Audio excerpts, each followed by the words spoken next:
Am I audible to everyone? Yes. Yes, sir. Okay.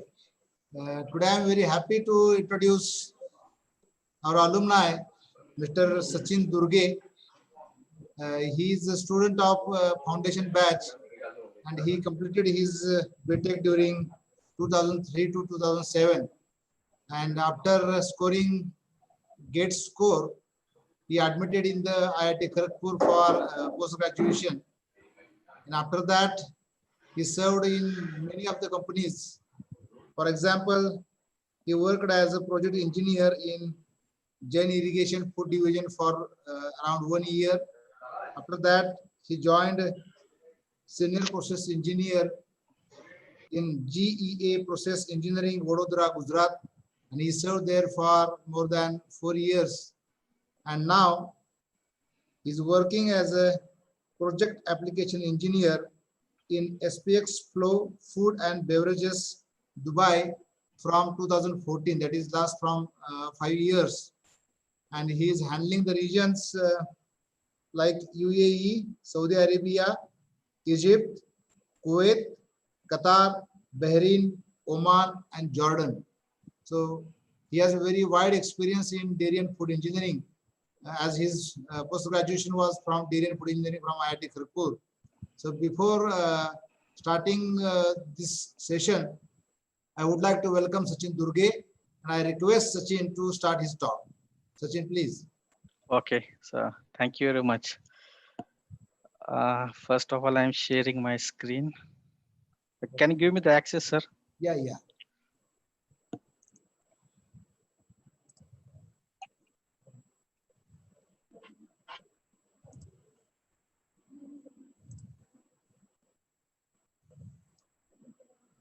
Yes, I got Sachin, that. you are host now. Yes, I got the access. Thank you.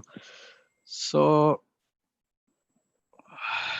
friends, before starting this lecture on the career opportunities in dairy industry, so the first of all, I'd like to thank you college, especially SB Patil sir and Jain Gadge, for giving me an opportunity to share my experience with all of you. So before we start the introduction, first these are the topics that we are going to cover in our today's lecture. So first of all, we are going to see about me and our foundation batch journey. Then we'll see overview of dairy industry, and then we'll start on the career opportunities in dairy industry.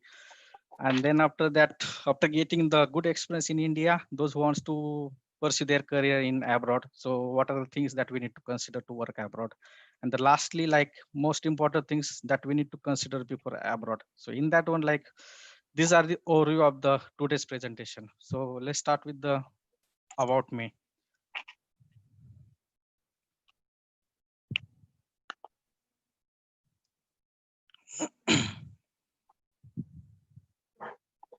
Okay. तर प्रथम तर चालू करण्या अगोदर मी माझं एक family background सांगतो. माझं गाव शिरूर, तालुका शिरूर, जिल्हा पुणे. माझं फॅमिली बॅकग्राऊंड, मला एक मोठा भाऊ, एक मोठी बहीण आणि मी मॅरिड आणि माझ्या वाईफचं नाव वैशाली, की जी आपल्या कॉलेजची एक स्टुडंट आहे. तर हे माझं फॅमिली बॅकग्राऊंड. तर कॉलेजला याच्या अगोदर माझं जे बॅकग्राऊंड फॅमिली बॅकग्राऊंड, तर तसं बघितलं तर मिडल क्लासने. सचिन, हॅलो, थोडं इंटरप्ट करतो मी. Yes sir. जरा आवाज लहान येतोय. ओके, आता ओके, अजून जरा आवाज कमी येतोय. एक मिनिट.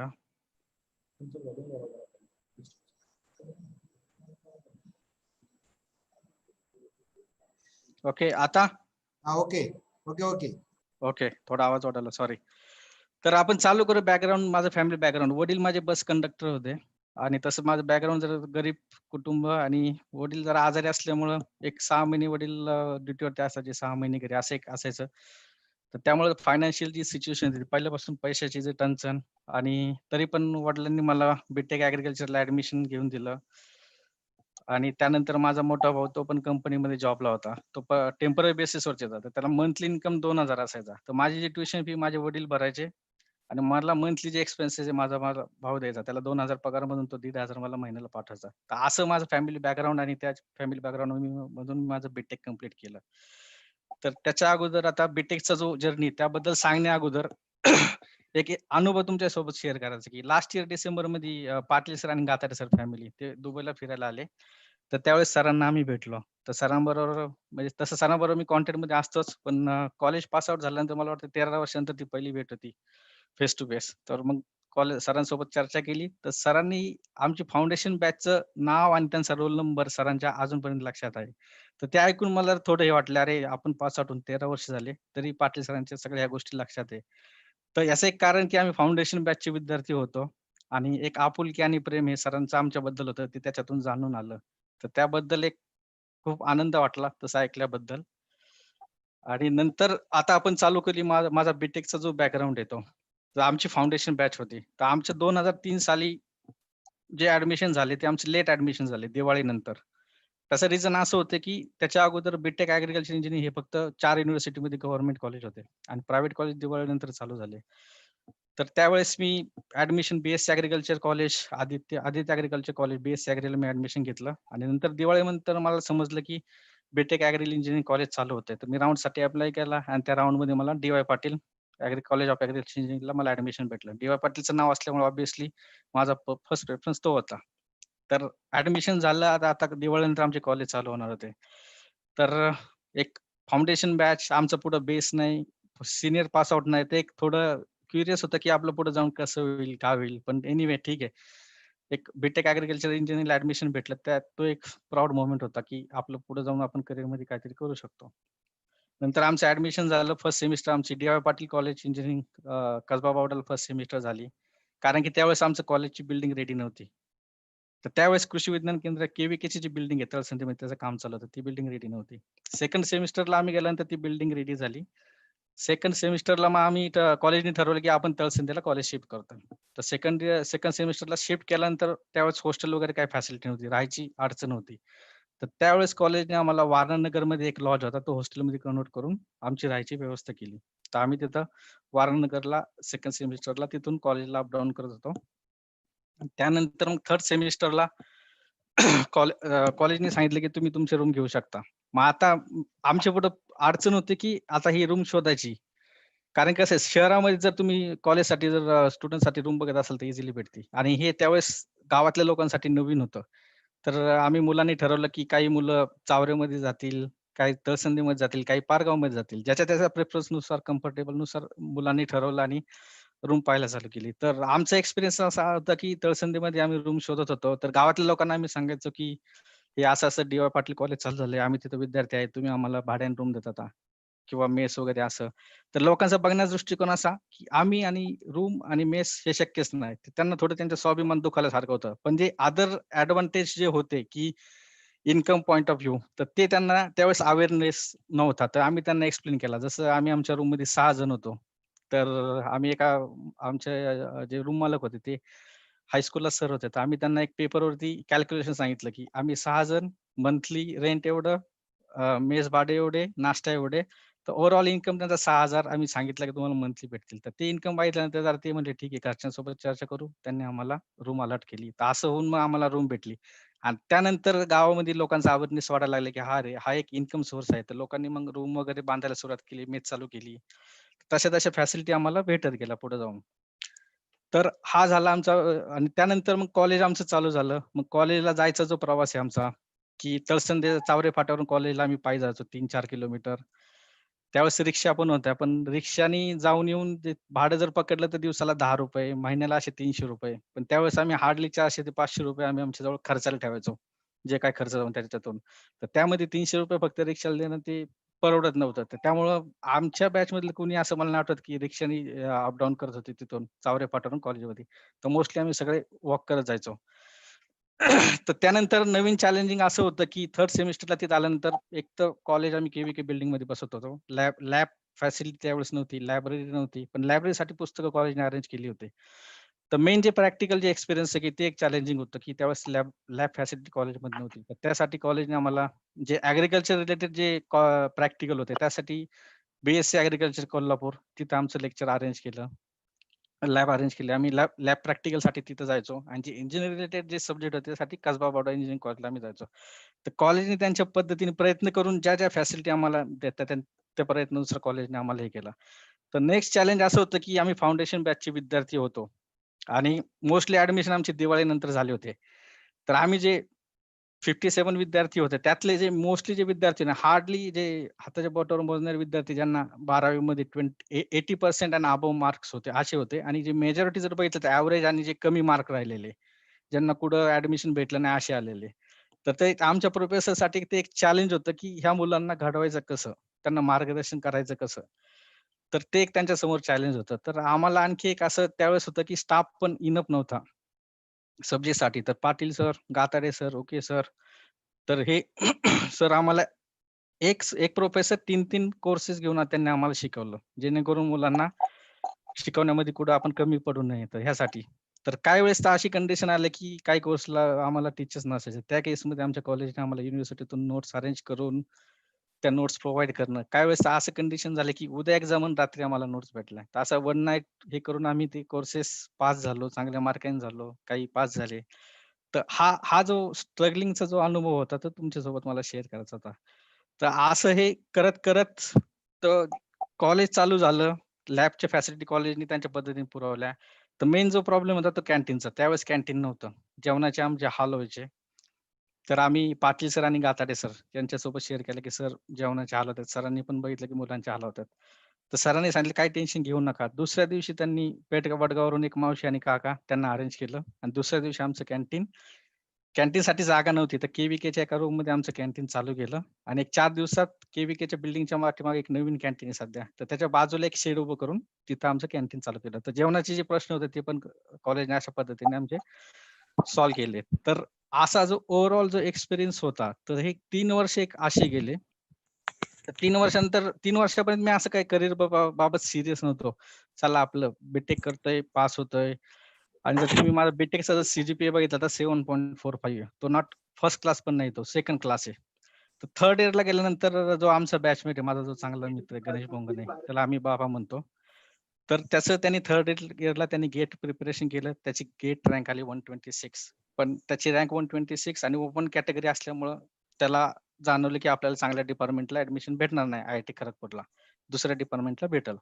तर त्यासाठी त्यांनी ठरवलं, की 4th इयरला परत प्रिपरेशन करून एक्झाम द्यायची. तर तो एक चांगला मित्र असल्यामुळं त्याने मला सांगितलं, की "अरे 3 वर्ष झाले तू तुझं करिअरच्या बाबतीत काय सीरियस आहे का? कसं काय?" तर आणि त्या बाबतीत तो मार्गदर्शन करत होता. तर पाटील सर आमचे काउन्सिलर होतेच. तर ज्यावेळेस आमची काउन्सिलिंग मीटिंग असायची, त्यावेळेस आम्ही सरांना म्हणायचो, "सर करिअर बाबत काय? जॉब काय? सर आम्हाला टेन्शन आलंय. पुढे जाऊन आमचं फ्युचर काय आहे?" तर सरांनी ज्यावेळेस ते आम्हाला मोटिव्हेशन दिलं, की "अरे, ही तर तुमची सुरुवात आहे. हा एक प्लॅटफॉर्म आहे. हे तुम्हाला जे घडवायचंय तुम्ही तुमच्या तुमच्या हातातून तुम्हाला घडवायचंय. तुम्ही जेवढं 100% देताल, तेवढं तुम्हाला पुढे जाऊन यश येईल आणि तुम्ही तुमचं करिअर घडवू शकता. तर हिंमत हारू नका. ही फक्त सुरुवात आहे. पुढे जाऊन तुम्ही पोस्ट ग्रॅज्युएशन करू शकता. कॉम्पिटिटिव्ह" म्हणजे सरांनी भरपूर अपॉर्च्युनिटी सांगितली. काही रेफरन्स सांगितले, की ही लोकं अशा-अशा बॅकग्राऊंडमध्ये होते. तर त्यांनी त्यांना कसं घडवलं. तर तुम्ही हिंमत हारू नका, की असं समजू नका, की प्रायव्हेट कॉलेजला आलाय आणि तुमचं काही करिअर होऊ शकत नाही. तर त्यावेळी जे लागणारं मार्गदर्शन आणि मोटिव्हेशन ते पाटील सरांनी आम्हाला भरपूर दिलं. आणि नंतर थर्ड इयरला मग गणेश बोंगानेनी सांगितलं, की मला "अरे तुझी घरची परिस्थिती अशी आहे. तू काहीतरी सीरियस घे. तुझ्या घरातून तू पहिलाच इंजिनिअर होतोय. तर ठीक आहे मग ठरवलं मग आता आपण गेट एक्झाम करू." मग 4th इयरला गेल्यानंतर मी त्याच्या रूमवरती शिफ्ट झालो. एक 3 महिने मी त्याच्यासोबत गेटचं प्रिपरेशन केलं. तर त्याला ऑलरेडी थर्ड इयरला असताना त्याला गेटचे कन्सेप्ट क्लिअर होते. कोणते टॉपिक आहे, कोणते बुक्स रेफर करायचे, काय कव्हर करायचं. तर त्यामुळं जे मला जी सुरुवात करायची ती झिरोपासून मला सुरुवात करायची नव्हती. आणि त्यासोबत पाटील सरांचं मार्गदर्शन होतंच. तर पाटील सरांना मी सांगितलं, की गेट प्रिपरेशन करणार आहे. सर म्हटले, "तुम्ही काही काळजी करू नका. तुम्हाला जे मार्गदर्शन लागेल ते देऊ." आणि त्या 4th इयरला आमचे प्रोजेक्ट पण चालू होते. थेसिस वगैरे प्रोजेक्टच्या ट्रायल. तर सरांनी म्हटलं, की "तुम्ही गेट एक्झामवरती फोकस करा. आपण गेट एक्झाम झाल्यानंतर तुमचं प्रोजेक्ट्स वगैरे काय असेल ते बघू." तर सरांनी आम्हाला फुल टाईम दिला. तुम्ही म्हणले, की "डिस्टर्ब होऊ नका. फुल फोकस करा." तर आम्ही 3 ते 4 महिने एक फुल त्याच्यावर टाईम दिला आणि गेटमध्ये रँक आली. आणि आमच्या बॅचमधून आम्ही 14 जणांची गेटची रँक आली. तर आम्ही गेट नंतर एम-टेकला गेलो. एम-टेकला माझं डेअरी अँड फूड इंजिनिअरिंगमध्ये झालं. त्यावेळेस पण असं डिसाईड नव्हतं, की डेअरी अँड फूड इंजिनिअरिंगला पण जायचंय. त्यावेळेस असं होतं, की एफ-एम-पीला फर्स्ट प्रायोरिटी होती. Second priority dairy and food इंजिनिअरिंगला होती. कारण की एफ-एम-पीचं जे ऑन कॅम्पस जे पॅकेज होतं मिनिमम 5 ते 6 लाख पॅकेज होतं आणि डेअरी अँड फूड इंजिनिअरिंगला होतं, पण ते 50-50% कॅम्पस म्हणजे प्लेसमेंट वगैरे व्हायचं. तर ठीक आहे म्हटलं डेअरी अँड फूड इंजिनिअरिंगला गेलो आणि जर तुम्ही जर डेअरी अँड फूड एम-टेकचा माझा सी-जी-पी बघितला तो 8.4 आहे. तर बीटेक थर्ड इयर पण मी एवढा सिरियस नव्हतो. नंतर मला माझं सिरियसनेस जाणवलं, नाही रे आपल्या आयुष्यात काहीतरी करायचंय. एक चांगल्या पोझिशनला जायचंय. एम-टेकला गेल्यानंतर जाणवलं, की दुसऱ्या राज्यातून पण मुलं तिथं शिकायला येतात. तर कॉलेजमध्ये असताना असं वाटत होतं, की आपली ही कॉम्पिटिशन फक्त आपल्या कॉलेजच्या विद्यार्थ्यांबद्दल आहे. त्याच्या बाहेर जाऊन कधी विचार केलाच नाही. एम-टेकला गेल्यानंतर ती गोष्ट जाणवली, की अरे आपली कॉम्पिटिशन तर बाहेरच्या जगामध्ये आहे. त्यासाठी आपल्याला काय-काय गोष्टी लागतील बाहेरच्या जगामध्ये पडण्यासाठी, त्यांच्यासोबत कॉम्पिटिशन करण्यासाठी. तर त्या गोष्टी मला एम-टेक करताना जाणवल्या. जसं कम्युनिकेशन स्किल आहे, स्वतःला कसं रिप्रेझेंट करणं, बोलणं आणि त्या गोष्टी जाणून मग मी त्याच्यावर अभ्यास करून, त्या गोष्टीवर मात करून माझं एम-टेक पूर्ण केलं. आता एम-टेक माझं पूर्ण झालं आणि त्यावेळेस दुर्दैवाने रिसेशन होतं. ऑन कॅम्पस कंपन्या हार्डली 1-2 कंपन्या आल्या. त्यांनी फक्त टॉपरला उचलून टॉपरचं जे सिलेक्शन केलं आणि बाकीचे मोस्टली मग त्यांनी ऑफ कॅम्पस, काहींनी पी-एच-डीसाठी ॲडमिशन घेतलं. तर नंतर मी ऑफ कॅम्पस मग जेन इरिगेशनमध्ये अप्लाय केला. तर त्यावेळेस आमचा बॅचमेट एक होता नवनाथ बारगळ. तो जेन इरिगेशन ड्रिप डिव्हिजनला तो जॉब करत होता. त्याच्या रेफरन्स थ्रू मला जेन इरिगेशनला जॉब लागला. तर त्यावेळेस माझी सॅलरी होती 9500 पर मंथ आणि त्यांच्या फूड डिव्हिजनला मी as a project engineer join झालो. तिथे एक 7 ते 8 महिने मी तिथं काढले. पण तरी पण असं एक वाटत होतं, "यार आपण एम-टेक शिकलोय, सॅलरी कमी आहे, एक शिकण्यासारखं काय असं हे नाहीये." तर मनात कुठून कुठे एक हे वाटत होतं. तर मी माझ्या पद्धतीने अप्लाय करत होतो जॉब. भरपूर ठिकाणी मी एक 8 महिने जॉब अप्लाय केले. सर्च करून जे रेफरन्स आहे ते हे केलं. तर त्यानंतर मला एक 2010ला एक जी प्रोसेस इंजिनिअरिंग बडोदा तिथून एक अपॉर्च्युनिटी आली. तर ती इंडस्ट्री जर त्या इंडस्ट्रीचा बॅकग्राऊंड मी तुम्हाला सांगतो, की ती इंडस्ट्री जे मेनली डेअरी आणि ज्यूस इंडस्ट्री तर ह्यामध्ये लागणारे जे मोठमोठे प्लांट आहेत, ते पूर्ण त्याचं इन्स्टॉलेशन, त्याचं इंजिनिअरिंग, इन्स्टॉलेशन आणि कमिशनिंग आणि हे जे प्लांट आहेत ते पूर्ण advance plant, fully automatic plant. तर मी माझ्या आयुष्यात ऑटोमॅटिक प्लांट त्याच्या अगोदर कधी पाहिले नव्हते. तर माझा अंदाज असा होता, की डेअरी प्लांट हा मॅन्युअल प्लांट. तर तिथे गेल्यानंतर मला कळलं कळलं की डेअरीमध्ये किती इनोव्हेशन आहे, किती टेक्नॉलॉजी आहे. तर 4 वर्ष मी तिथं होतो. तर मेनली माझा जो तिथं कस्टमर होता अमूल.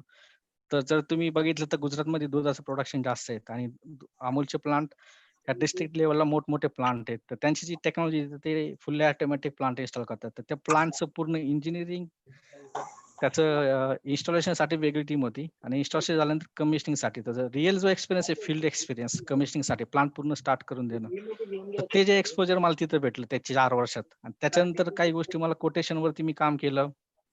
कोटेशनमध्ये कस्टमरची रिक्वायरमेंट काय असते, कस्टमरचं बजेट किती असतं, त्यानुसार आपण त्यांना प्लांटची टेक्नॉलॉजी ऑफर करणं, त्यांच्या बजेटमध्ये प्लांट शूट करून देणं. तर ह्या ज्या गोष्टी आहेत म्हणजे स्टार्ट टू एंड जे सोल्युशन असतं डेअरी इंडस्ट्रीमध्ये किंवा बेव्हरेज इंडस्ट्रीमध्ये, तर त्या गोष्टी मी तिथे केलं. तर 4 वर्षात माझा जो एक्सपिरियन्स होता तो एकदम स्ट्रॉंग झाला तिथं. आणि त्याच्यानंतर मला 2014ला दुबईची एक अपॉर्च्युनिटी आली आणि मग मी दुबईला जॉब स्विच केला. तर मी दुबईला अब्रॉडसाठी जॉबला कसं प्रिपेअर केलं, कसं अप्लाय केलं, ते मी पुढच्या स्लाईडमध्ये तुम्हाला सगळं एक्सप्लेन करेल. तर आता सध्या मी दुबईमध्ये जॉब करतो. SPX flow food and beverage. तर तुम्ही म्हणता की gulf industry, gulf region, middle east, अरे हा तर डेझर्ट आहे, वाळवंट आहे. इथं कशाला दुधाचं काय स्कोप आहे किंवा ज्यूसचा काय स्कोप आहे. तुम्ही बिलीव्ह करणार नाही की इथं जर डेअरी प्लांट बघितले तर मोठमोठे डेअरी प्लांट आहेत. तर इथं डेअरी प्लांट कसं वर्क होतं, की जो कस्टमर आहे आमचा, तर ते काय करतात डेअरी फार्म पासून स्वतःचा डेअरी फार्म ते टाकतात. जसं तुम्हाला एक एक्झाम्पल सांगतो. अल्माराय म्हणून एक सौदी अरेबियामध्ये मोठी डेअरी इंडस्ट्री आहे. तर त्यांच्याकडे जवळ 4 ते 5 लाख काऊस त्यांच्या फार्ममध्ये आहेत. आणि त्यांचं डेली मिल्क इंटेक कॅपॅसिटी जवळ 40 ते 45 लाख लिटर पर डे. हे मिल्क त्यांच्या इंडस्ट्रीमध्ये येतं प्रोसेसिंगसाठी. तर मी मी हे इमॅजिन नव्हतं केलं, की एवढे मोठे प्लांट इथं असतील. तर इथं आल्यानंतर जाणवलं, की आपल्या इंडियामध्ये आपण जे टेक्नॉलॉजी वापरतो त्याच्यापेक्षा ॲडव्हान्स ज्या टेक्नॉलॉजी तर त्या ह्या इथं मिडल ईस्टमध्ये वापरतात. जसं युरोपियन टेक्नॉलॉजी झाली, यूएस टेक्नॉलॉजी झाली आणि जास्त फुल्ली ॲडव्हान्स टेक्नॉलॉजी करतात. तर ते जे नॉलेज होतं, ते इथं आल्यानंतर मला भेटलं. तर माझं प्रोफाईल सेम होतं, की कोटेशन, प्रोजेक्ट आल्यानंतर इंजिनिअरिंग, त्याचं डिझाइन, इन्स्टॉलेशनसाठी वेगळी टीम आहे आमची. कमिशनिंग आणि प्लांट हँडओव्हर. तर मेनली मी इथं जे रिजन हँडल करतो UAE, Saudi Arabia, Egypt, Kuwait, Qatar, Bahrain. तर हा जो ओव्हरऑल 6 वर्षाचा एक्सपिरियन्स एकदम वाईड एक्सपिरियन्स आहे आणि हा एक्सपिरियन्स आल्यानंतर एक जो इथे याच्या अगोदर जो कॉन्फिडन्स आहे ना, आता 6 वर्षाचा जो अनुभव घेतल्यानंतर जो कॉन्फिडन्स आहे, त्याच्यामध्ये भरपूर इम्प्रूव्हमेंट झाली. की एक कॉन्फिडन्स आला, की आपण जगाच्या कोणत्या पण जगात जाऊन आपण जॉब करू शकतो. आपल्याला प्रूव्ह करू शकतो. ॲज अ इंडियन म्हणून आणि बॅकग्राऊंड बी-टेक ॲग्रीकल्चर इंजिनिअरिंग. तर त्यावेळेस वाटलं नव्हतं बी-टेकला असताना, की मी आज ह्या इतर लेव्हलला येऊन पोहोचल. एवढा विचार मी केला नव्हता. म्हणजे एवढं ड्रीम बघितलं नव्हतं. तर सांगायचं तात्पर्य असं आहे, की तुम्ही बी-टेकला असताना तुमचे गोल, करियर सगळे सेट करा. त्यानुसार तुम्ही प्रिपरेशन करा. तुमचं इंडस्ट्री तुम्ही चूज करा. त्यानुसार तुम्ही प्रिपरेशन करा. कारण की हे माझ्या आयुष्यामध्ये टर्निंग पॉईंट आले, त्या टर्निंग पॉईंटला मी त्या अपॉर्च्युनिटी कन्सिडर केलं. मी त्याच्यावरती मात करून मला सक्सेस झालो मी आणि मी आज इथं पोहोचलो. तर हा ओव्हरऑल जो माझा जर्नी होता, तो तुमच्यासोबत मी शेअर केला. तर नेक्स्ट स्लाइडमध्ये मी 2 स्लाइडमध्ये माझ्या कंपनीचा इथला प्रोफाईल ते शेअर करतो तुमच्यासोबत. तर इथं जर तुम्ही बघितलं तर माझी जी company SPX flow food and beverage ही यूएस कंपनी आहे आणि वर्ल्ड वाईड त्यांचे 70+ कंट्रीमध्ये प्रेझेन्स आहे. तर जर तुम्ही बघितलं तर हे येलो मार्क जे प्रोजेक्ट डिलिव्हरी सेंटर, हे जे प्रोजेक्ट डिलिव्हरी सेंटर ते रिस्पॉन्सिबल जे इंजिनिअरिंग सोल्युशन आहेत, पूर्ण प्लांट स्टार्ट टू एंड पर्यंत जे सोल्युशन प्रोव्हाइड करणं. तर त्या प्रोजेक्ट डिलिव्हरी सेंटरमध्ये मी काम करतो आणि माझा जो ऑफिस आहे ते UAE दुबईमध्ये ऑफिस आहे. आणि माझी जी कंपनीचं जे एक जस्ट सांगतो की प्रोफाईल काय आहे, की आम्ही जे डेअरी प्लांट इन्स्टॉल करतो त्यामध्ये जे लागणारे जे कंपोनंट आहेत, की आमची कंपनी ते कंपोनंट मॅन्युफॅक्चरिंग करते. जे मेकॅनिकल इम्पोनंट जसं सेपरेटर झालं, मिक्सिंग प्लांट झाले, पंप्स, वाल्व्स, हीट एक्सचेंजर, जे की कंपोनंट डेअरी प्रोसेसिंगमध्ये. तर त्यासाठी जे लागणारे कंपोनंट आमची कंपनी मॅन्युफॅक्चरिंग करते आणि तेच कंपोनंट आम्ही आमच्या प्रोसेस टेक्नॉलॉजीमध्ये यूज करतो पूर्ण प्लांट इन्स्टॉल करण्यासाठी. तर ह्या स्लाइडमध्ये जर तुम्ही बघितलं तर तिथं एक पूर्ण एक प्रोसेस फ्लो चार्ट आहे, की डेअरीमध्ये टँकर आला, टँकरनी होस कनेक्ट करून डेअरीमध्ये आपण दूध घेतो. तर स्टार्ट पासून जे पॅकेजिंग होतं, ते फुल्ली ऑटोमॅटिक आहे. त्या पूर्ण फेजमध्ये ह्युमन टच कुठंच नाहीये. फक्त ऑपरेटरला होस पाईप कनेक्ट करायचा पंपला आणि तिथून ते पेम्प्टिंग होऊन ते स्टोरेज टँकमध्ये ट्रान्सफर होणार. तिथून जे प्रॉडक्ट बनणार आहे, जसं वेगवेगळे प्रॉडक्ट मिल्कमध्ये जे बाय प्रॉडक्ट आहे, सगळं ते त्याची पूर्ण एक प्रोसेस फ्लो डिझाइन असते. त्यानुसार तो प्लांट फुल्ली ऑटोमॅटिक ऑपरेटर हा कॉम्प्युटरवरती बसून तो प्लांट ऑपरेट करतो. त्याला फील्डमध्ये जायची गरज नाही. तर ह्या लेव्हलचे हे जे प्लांट आहेत, हे जे टेक्नॉलॉजी आमची कंपनी प्रोव्हाईड करते. आणि हे आमचे की कस्टमर जसं Arla झालं, Danone, Nestle, Unilever, Almarai, Amul, PepsiCo. तर आमचे वेगवेगळे सेगमेंट आहेत. Dairy, food, beverage, personal care. तर ह्या इंडस्ट्रीसाठी लागणारे जे इंजिनिअरिंग सोल्युशन आहेत, ती आमची कंपनी प्रोव्हाईड करते. तर आता आपण नेक्स्ट स्लाइडमध्ये हे बघणार आहे, की ओव्हरव्ह्यू ऑफ डेअरी इंडस्ट्री. म्हणजे करिअर अपॉर्च्युनिटीच्या अगोदर मला एक थोडं ओव्हरव्ह्यू द्यायचा, की 20 वर्षापूर्वी डेअरी इंडस्ट्री काय होती आणि आताच्या कंडिशनला डेअरी इंडस्ट्रीचं काय हे आहे. तर ह्यामध्ये जर तुम्ही बघितलं तर आज मी एक चार्ट टाकलाय, पाय चार्ट एक 2020चा, की मिल्क कन्झम्पशन इंडियामध्ये किती आहे. तर बघितलं तर लिक्विड मिल्कचं कन्झम्पशन जास्त आहे 60%. नंतर हे मॉडर्न प्रॉडक्ट जे आहेत, जसं योगर्ट झालं, बटर झालं, असे जे वेगवेगळे जे हेल्थ बेनिफिट जे प्रॉडक्ट आहेत, चीज वगैरे, तर ते त्या कॅटेगरीमध्ये येतात. आणि पनीर नंतर कर्ड. आणि जसं तुम्ही प्रॉडक्ट बघितलं तर रॉ मिल्क, तर आपल्याला बऱ्यापैकी माहिती आहे, की रॉ मिल्क पासून आपण काय-काय बनवतो. त्याच्यापासून फॅट सेपरेट करून क्रीम, क्रीम पासून बटर, बटर नंतर घी आणि रॉ मिल्क पाश्चराइज करून पाश्चराइज मिल्क, त्याचं परत दुसरं एक टेक्नॉलॉजी UHT मिल्क जे टेट्रा पॅक मिल्क म्हणतो आपण, ते एक मार्केटमध्ये येतं. दुसरं एक आहे की रॉ मिल्कमधून जर पाणी काढलं, जे पावडर प्लांटसाठी, तर त्याच्यापासून आम्ही मिल्क पावडर आपण बनवतो. जसं दुधामध्ये कोॲग्युलेशन, जसं कल्चर टाकून आपण चीज बनवतो, योगर्ट बनवतो. तर हे जे बेसिक कन्सेप्ट आहे, हे आपल्याला माहिती आहेत. तर जर तुम्ही बघितलं तर 20 वर्षापूर्वी जर बघितलं तर मला आठवतं, की आमच्या घरी आम्ही जे दूध घ्यायचो, ते फक्त दूध 2 टाईमचा चहासाठी दूध घ्यायचो आणि मध्ये कोण पाहुणे आलं तर त्यांच्यासाठी चहा बनवण्यासाठी हेच दूध. तर त्यावेळेस इन्कम पण तसाच होता, त्यामुळे स्पेंडिंग पण तसंच होतं. तर त्यामुळे लोकं हे डेअरी प्रॉडक्ट बाय करण्यावरती लोकांचा एवढा भर नव्हता. तर मेजर म्हणजे डेअरी इंडस्ट्रीतून हे प्रॉडक्ट बाय नव्हते करत. जे दूधवाले वगैरे आहेत त्यांच्याकडून आपण दूध घ्यायचो. दुधापासून आपण दही बनवायचो आणि दही बनवून त्याचं लोणी वगैरे काढून तूप बनवायचो किंवा बटर मिल्क बनवायचो, लस्सी बनवायचो. तर हे सगळे हे जे प्रॉडक्ट बनत होते, घरच्या लेव्हलला बनत होते. तर त्याचं एवढं ग्लोबलायझेशन किंवा मॉडर्नायझेशन होईल त्याला आयडिया नव्हती. तर आजच्या जर डेटला जर तुम्ही बघितलं, जर तुम्ही मॉलमध्ये गेले, लोकांचे इन्कम वाढलेत. मॉलमध्ये गेल्यानंतर तुम्ही ते पर्टिक्युलर डेअरी सेक्शनला गेला रेफ्रिजरेटरला, तिथं शेल्फ्सवरती तुम्ही बघताल, की असे वेगवेगळे प्रॉडक्ट आहेत. त्यांचे लेबल एकदम अट्रॅक्टिव्ह असतात. त्याच्यावर हेल्थ बेनिफिट लिहिलेले असतात. जसं योगर्ट झालं किंवा याकुल्ट वगैरे असं. तर good for the digestion, vitamin A, vitamin D, calcium हे जे हेल्थ बेनिफिट होते हे 20 वर्षापासून होते. पण ते लोकांना त्याचा अवेअरनेस नव्हता. तर ज्या इंडस्ट्री आहे फील्डमध्ये आला तर त्यांनी तो अवेअरनेस लोकांपर्यंत वाढवला, मार्केटिंग केलं. त्यानुसार मग लोकांचे इन्कम पण डे बाय डे जसं वर्ष पुढे निघत गेलं, लोकांचे इन्कम वाढले आणि त्यानुसार मग हे वाढत होऊन मग लोकांचं स्पेंडिंग वाढलं. त्यामुळे ह्या इंडस्ट्रीमध्ये ग्रोथ 20 वर्षापेक्षा जर आता बघितलं तर ही ग्रोथ भरपूर आहे. तर याच्यामध्ये मी तुम्हाला हायलाइट करतो, की डेअरी इंडस्ट्रीमध्ये कसं आहे की मेनली 2 सेगमेंट आहेत. एक तर कोऑपरेटिव्ह डेअरी इंडस्ट्री, दुसरं प्रायव्हेट डेअरी इंडस्ट्री. हे झालं ऑर्गनाइज्ड सेक्टर. आणि जे नॉन ऑर्गनाइज सेक्टर जे म्हणता येईल आपल्याला, तर मेनली लोक काय करतात की दूध अजून पण म्हणजे दूधवाल्याकडून दूध घेतात आणि त्याच्यापासून प्रॉडक्ट लोक घरी बनवतात. आणि जे दूधवाले आहेत ते बेकरी, स्वीट होम वाले त्यांना दूध सप्लाय करून ते स्वीट होम वाले त्याचा बाय प्रॉडक्ट बनवतात आणि मार्केटमध्ये सेल करतात. तर हे आता जर बघितलं तर प्रायव्हेट डेअरी इंडस्ट्रीज, तर त्याच्यामध्ये जर बघितलं तर इंटरनॅशनल प्लेयर भरपूर आहेत. जसं नेसले झालं, श्रायव्हर डायनॅमिक्स, लॅक्टलिस, डेनॉन, युनिलिव्हर हे जे ब्रँड हे बाहेरचे आहेत. आणि आता प्रायव्हेट जर इंडस्ट्री जर तुम्ही बघितलं तर ब्रिटानिया जर बघितलं, पतंजली जर बघितलं, आयटीसी बघितलं, तर हे ब्रँड पहिले डेअरी इंडस्ट्रीमध्ये नव्हते. हे फूड बेस्ड प्रॉडक्ट होते. ते रिसेंटली हे या मार्केटमध्ये उतरले. पतंजली झालं. तर हे चितळे तर ऑलरेडी डेअरीमध्ये नाव आहे त्यांचं. मदर डेअरी प्रायव्हेट आहे. पराग जे गोवर्धन मिल्क आहे, हडसन ते प्रायव्हेट आहे. तर अशा हे मी की इंडस्ट्रीज तुम्हाला हायलाइट केलं. जर तुम्ही Google सर्च केलं तर तुम्हाला भरपूर इंडस्ट्री भेटतील. आणि नंतर जर बघितलं तर कोऑपरेटिव्ह इंडस्ट्रीज, तर अमूलचं नाव भरपूर मोठं आहे. तर डेफिनेटली नो डाउट अमूल तर सगळ्यांनाच माहिती आहे. तर नंतर नंदिनी म्हणून आहे, जे साऊथ इंडियामधलं एक ब्रँड आहे. अवेन साऊथ इंडिया आहे. गोकुळ वारणा डेअरी तुम्हाला माहिती आहेच. महानंद डेअरी, कात्रज डेअरी या कोऑपरेटिव्ह डेअरीज आहे. तर असा जो डेअरी सेगमेंट आहे, हा असा डिस्ट्रीब्यूट झालेला आहे. कोऑपरेटिव्ह डेअरीज आणि प्रायव्हेट डेअरी इंडस्ट्री. तर नेक्स्ट तुम्हाला मी जे सांगितलं, की जे मॉडर्नायझेशन झालं, जे अर्बनायझेशन झालं लोकांमध्ये, की का ह्या डेअरी इंडस्ट्रीला आज का एवढी डिमांड आहे? जसं पॉप्युलेशन ग्रोथ, आपली जी पॉप्युलेशन वाढते, जसं इकॉनॉमिक ग्रोथ जर तुम्ही इंडियाचं बघितलं तर आपण चायनानंतर world second fastest economy, rapid urbanisation आहेत. लोकं जॉबसाठी सिटीमध्ये मूव्ह व्हायला लागले. त्यामुळे लोकांकडे आज वेळ नाही, की दुधापासून बाय प्रॉडक्ट बनवणं किंवा दुधापासून दही बनवणं, बटर बनवणं, तूप बनवणं किंवा पनीर बनवणं.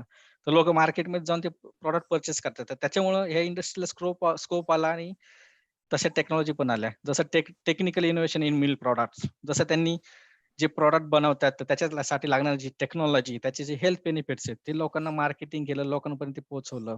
जसं फास्ट चेंजिंग फूड हॅबिट, जर तुम्ही चीज जर बघितलं, तर तुम्ही आज जर मॉलमध्ये गेला, तर डेफिनेटली तुम्ही बर्गर किंवा पिझ्झा वगैरे याच्यामध्ये चीज लागतात. जसं मॉडिफाईड रेडी टू ईट्स जे फूड आहेत. गुलाबजामुन तुम्ही मार्केटमधून रेडी टू ईट आणतात. नंतर खीर वगैरे किंवा बासुंदी वगैरे असे भरपूर प्रॉडक्ट मार्केटमध्ये अवेलेबल आहेत, की कारण की ह्या ज्या गोष्टी घरी बनवायला लोकांकडे तेवढा वेळ नाहीये. तर तो लोकांचा वेळ वाचवण्यासाठी इंडस्ट्रीचे लोकांचे जे हॅबिट्स आहेत ते कॅप्चर करून लोकांनी ते तसे प्रॉडक्ट मार्केटमध्ये बनवले. आणि नंतर व्हॅल्यू ॲडेड मिल्क प्रॉडक्ट्स. तर मेन हे रिझन आहेत, की डेअरी इंडस्ट्री एवढी ग्रो व्हायला कंपेअर टू 20 इयर्स बॅक. तर हे झालं overall of the dairy industry. Now coming back to the career opportunities in dairy industry. तर आपल्याला प्रश्न पडेल, की अरे आपण बीटेक ॲग्रीकल्चर इंजिनिअरिंग आहे आणि आपल्याला कसा स्कोप राहील किंवा आपलं करियर कसं करता येईल? तर त्याच्याबद्दल मी तुम्हाला इथं माहिती देतो. जर मी तुम्हाला सांगतो, की बीटेक ॲग्रीकल्चर इंजिनिअरिंग जर तुम्हाला डेअरी इंडस्ट्रीमध्ये करियर करायचं असेल, तर as a B Tech agriculture engineering graduate तुम्हाला डिफिकल्ट आहे डेअरी इंडस्ट्रीमध्ये एंट्री करणं. पण मी आता पाटील सरांबरोबर बोलणं केलं, की सर सिलेबस जो नवीन झालाय तर त्याबद्दल कसं आहे, काय आहे? तर सरांनी मला सांगितलं, की लास्ट इयरला जो सेमिस्टर असती, तर लास्ट इयरला एक सेमिस्टर ते इम्प्लांट ट्रेनिंग असतं. तर सर म्हणले, की मुलांना आपण डेअरी प्लांटला पाठवतो आणि त्याच्यानंतर आल्यानंतर मुलांचा प्रेफरन्स पण असतो, की त्यांचा जो प्रोजेक्ट किंवा थिसिस तो डेअरी त्या इंडस्ट्री रिलेटेड जर घेतला तर मुलांचं फ्युचर एक चांगलं राहतं. तर तसं पण तुम्ही एक ह्या डेअरी इंडस्ट्रीला फक्त माहिती की B Tech dairy technology, B Tech food technology ह्या बॅकग्राऊंडचेच मुलं ते इंडस्ट्री प्रिफर करतात. जर मार्केटमध्ये तुम्ही लोक इंडस्ट्रीला माहित झालं की बीटेक ॲग्रीकल्चर इंजिनिअरिंगमध्ये जर लास्ट इयरला गेल्यानंतर एक इम्प्लांट आपण डेअरीमध्ये ट्रेनिंग केलं, प्रोजेक्ट पण डेअरी रिलेटेड केला, तर तो एक तुमचा एक ॲडव्हांटेज होऊन जाईल आणि तो एक ब्रिज तयार होऊन तुम्हाला डेअरी इंडस्ट्रीमध्ये एंट्री भेटेल. पण तो एक एक सोपा चॅनल नाही, त्याला एक वेळ लागेल. तर त्याच्यानंतर आपण त्या ह्याच्यात पण सक्सेस होऊ. पण माझं एक असं राहील, की जर तुम्हाला जर डेअरी इंडस्ट्रीमध्येच करायचं असेल, कारण की आपलं background as an agriculture engineering background आहे आपलं. तर मी मी मोस्टली तुम्हाला सजेस्ट करेल, की तुम्ही तुमचं करियर आहे जे, ते तुम्ही पोस्ट ग्रॅज्युएशन करा, एम-टेक करा. आयदर तुम्ही फूड प्रोसेस इंजिनिअरिंग जसं IIT खरगपूरमध्ये पहिल्या 2 ब्रांच होत्या, डेअरी अँड फूड इंजिनिअरिंग आणि पोस्ट हार्वेस्ट इंजिनिअरिंग. तर आता रिसेंटली म्हणजे मला वाटतं एक 6-7 वर्षापूर्वीच IIT खरगपूरने त्या 2 स्ट्रीम एकत्र करून फूड प्रोसेस इंजिनिअरिंग ही एक डिग्री बनवली. त्याच्यानंतर एम-टेक डेअरी इंजिनिअरिंग झालं, एम-टेक डेअरी टेक्नॉलॉजी झालं, एम-टेक फूड टेक्नॉलॉजी झालं. तर हे जे कोर्सेस आहेत, तर तुम्हाला करण्यासाठी त्या कोर्सेसला ॲडमिशन घेण्यासाठी तुम्हाला लाईफमध्ये काय करावं म्हणजे काय क्रायटेरिया आहे, तर जसं एक्झाम्स आहेत, गेट आहे, ICR आहे, तर ह्या एक्झाम तुम्ही क्लिअर करून तुम्ही तुमच्या पोस्ट ग्रॅज्युएशनसाठी ऍडमिशन घेऊ शकता. नंतर रेप्युटेड इन्स्टिट्यूट जर तुम्ही भेटला तर IIT Kharagpur, NDRI Karnal, Anand agriculture university, JP Pant university of agriculture, NIFTM म्हणून हरियाणाला, ते पण एक चांगले इन्स्टिट्यूट आहे. तर अशा याच्यात आणखी पण इन्स्टिट्यूट आहे, पण ज्या मार्केटमध्ये इंडस्ट्रीमध्ये वेल नोन ज्या युनिव्हर्सिटीचं नाव आहे, इन्स्टिट्यूटचं नाव आहे, की जी इंडस्ट्री त्या जे मुलं आहेत त्या ह्या युनिव्हर्सिटी मधून पास आउट झाले, ते इंडस्ट्री त्यांनाच प्रिफर करतात. आणि दुसरं एक तुमचं कनेक्शन पण तसं पाहिजे, एक रेफरन्स पण पाहिजे, तर ते एक गोष्ट आहे. तर हे एक बेसिक क्रायटेरिया तुम्हाला पूर्ण करून मग तुम्ही डेअरी इंडस्ट्रीमध्ये एंट्री करू शकता. जसं मी तुम्हाला सांगितलं की आता जॉब ऑपॉर्च्युनिटीज काय आहेत, मी तुम्हाला जे डेअरी इंडस्ट्रीची नावं सांगितली, तर त्यामध्ये 2 सेगमेंट आहेत. एक तर डेअरी मॅन्युफॅक्चरिंग इंडस्ट्री, दुसरं इंजिनिअरिंग सोल्युशन इंडस्ट्री. तर डेअरी मॅन्युफॅक्चरिंग इंडस्ट्रीमध्ये आपल्याला रोल काय आहे, जसं आपण प्रोडक्शन मध्ये काम करू शकतो, मेंटेनन्स मध्ये काम करू शकतो, त्यांच्या प्रोजेक्ट मध्ये आपण काम करू शकतो. पण तिथं जी ग्रोथ आहे, तर ती ग्रोथ एवढी जास्त नाहीये. जर काही डिपार्टमेंट त्यांची क्वालिटी डिपार्टमेंट आहे किंवा न्यू प्रॉडक्ट डेव्हलपमेंट आहेत, तर अशा ह्याच्यात जर गेलं तर तिथं जास्त म्हणजे करिअरला थोडी अपॉर्च्युनिटी तिथं जास्त आहे. तर त्या कंपॅरिझनला जर मला विचारलं, तर मी तुम्हाला रिकमेंड करेन की तुम्ही जे इंजिनिअरिंग सोल्युशन इंडस्ट्री आहे, जे dairy plant, juice plant plant वगैरे पूर्ण सोल्युशन प्रोव्हाईड करतात, त्याचं डिझाइन, इन्स्टॉलेशन, कमिशनिंग, तर तुम्ही ह्या इंडस्ट्री जर रेफर केलाय, आपलं बॅकग्राऊंड इंजिनिअरिंग आहे, तर आपलं जे नॉलेज आपण तिथं आपण युटिलाइज करू शकतो. जसं SPX फ्लो ही कंपनी आहे, USSA, GA प्रोसेस इंजिनिअरिंग ही आहे German company, Tetra Pak company Sweden आहे, अल्फा लॉवल पण बाहेरची कंपनी आहे. आणि नंतर जी कंपनी आहे इंडियन डेअरी मशिनरी कंपनी, ही इंडियन कंपनी आहे. तर ओव्हरऑल मार्केटमध्ये जर ग्लोबली बघितलं तर ह्या पहिल्या ज्या 4 कंपन्या आहेत इंजिनिअरिंग सोल्युशनच्या, त्यांचं नाव भरपूर आहे. हे हे तुम्हाला ऑप्शन्स डेअरी इंडस्ट्रीमध्ये जॉब करण्यासाठी आहेत. तुम्हाला डिसाईड करायचं आहे की तुम्हाला मॅन्युफॅक्चरिंग मध्ये जायचं का इंजिनिअरिंग सोल्युशन इंडस्ट्रीमध्ये जायचंय. तर आता याच्यामध्ये गोष्ट अशी झाली की how to apply for jobs. तर ह्यासाठी कसं हे करता येईल, कारण मला आठवतं की आम्ही ज्यावेळेस बीटेकला असताना इंटरनेटचा जो युसेज आहे तो एकदम आमचा कमी होता. मला आठवतं की आम्ही 4th इयरला गेल्यानंतर आमच्या प्रोजेक्टसाठी आम्ही वाराणनगरला जायचो, नेट कॅफेवरती बसायचो, गुगल सर्च करून माहिती कलेक्ट करायचो. तर त्यावेळेस इंटरनेट एवढं इझिली अवेलेबल नव्हतं. म्हणजे तुम्हाला पैसे देऊन तुम्हाला इंटरनेट, त्यावेळेस मोबाईल फोन पण स्मार्टफोन नव्हते. जर आता तुम्ही बघितलं तर इंटरनेट एकदम स्वस्त आहे. प्रत्येकाकडे स्मार्टफोन आहे, टॅबलेट आहे, लॅपटॉप असतील. तर हे इझिली तुम्हाला एक प्लॅटफॉर्म तयार झालेला आहे. तर त्याच्यावरून तुम्ही तुमचं पहिलं जर जॉब अप्लाय करायचा असेल तर तुमचं नेटवर्किंग, जसं रेफरन्सेस आहे, जसं तुमचं अल्युमिनी, कोणी फ्रेंड्स आहेत, रिलेटिव्हज आहेत, त्या इंडस्ट्रीमध्ये असेल तर तुम्ही त्यांना कॉन्टॅक्ट करून जर काही व्हॅकन्सी असतील तर ते डेफिनेटली तुम्हाला सांगतील की इथं व्हॅकन्सी आहे. तर तुम्ही अप्लाय करून तिथं जॉब करू शकता. तर नेक्स्ट झालं ऑनलाईन पोर्टल. कारण की कसं आहे की मार्केटमध्ये जर तुम्हाला स्वतःला रिप्रेझेंट करायचंय, तुमचं मार्केटिंग करायचंय, जर मार्केटमध्ये जर तुमचं स्किल काय आहे, तुमचं क्वालिफिकेशन काय आहे, जोपर्यंत तुम्ही असं ऑनलाईन जॉब पोर्टल टाकत नाही, तोपर्यंत तुम्हाला कोणी विचारणार नाही. तुमच्याकडे नॉलेज आहे, डिग्री आहे, पण जर तुम्ही ऑनलाईन टाकलं नाही, तर तुम्हाला कोण स्वतःहून येऊन जॉब ऑफर करणार नाही. तुमचं मार्केटिंग तुम्हाला कसं करायचंय, तुमचा रिझ्यूमे तुम्हाला तसा बनावा लागेल. तुमचे जे स्किल्स आहेत तसं तुमच्या त्या रिझ्यूममध्ये तुम्हाला टाकावं लागतील. जसं काही एक्स्ट्रा करिक्युलर ऍक्टिव्हिटीज किंवा प्रोजेक्ट असं तुम्ही आउटस्टँडिंग केला डेअरी इंडस्ट्रीमध्ये, तर तुम्ही ते हायलाइट गोष्टी करू शकता. तर अशावरून तुम्ही Naukri.com, Monster India, Indeed job, Glassdoor, Simply Hire आणि नंतर LinkedIn वरती हे एक वेबसाईट आहे की ज्याच्यावरती पण जॉब ऑपॉर्च्युनिटीज ज्या ज्या कंपनी ते शेअर करतात.